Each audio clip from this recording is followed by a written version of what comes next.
हाय, मंगल्स किचनमध्ये तुमचे स्वागत आहे। आज मी करत आहे पिकलेल्या कवटाची बर्फी। ती बर्फीसाठी मी असं काढून घेते पूर्णाच्या चाळणीपासून असं चमच्याने हलवून। हे असं पूर्णाच्या चाळणीत मी करून घेतलेलं आहे। आता ही पेस्ट किती छान झाली बघा। आता हा गूळ किसलेला मी ह्याच्यात घालणार, ह्या कवटामध्ये त्याची बर्फी तयार करणार।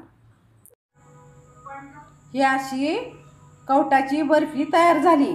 आता ही थंड झाल्यानंतर थोड्या वेळ मी फ्रीजमध्ये ठेवणार, नाही जे काप करणार किंवा नाही जरी झाली तरी नुसती सुद्धा खायला खूप छान लागते कवटाची बर्फी।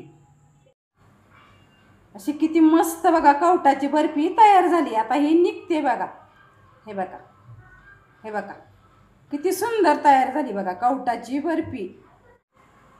किती मस्त तयार झाली कवटाची बर्फी। कशी वाटली तुम्हाला कवटाच्या बर्फीची रेसिपी? लाईक करा, शेअर करा, सबस्क्राईब करा।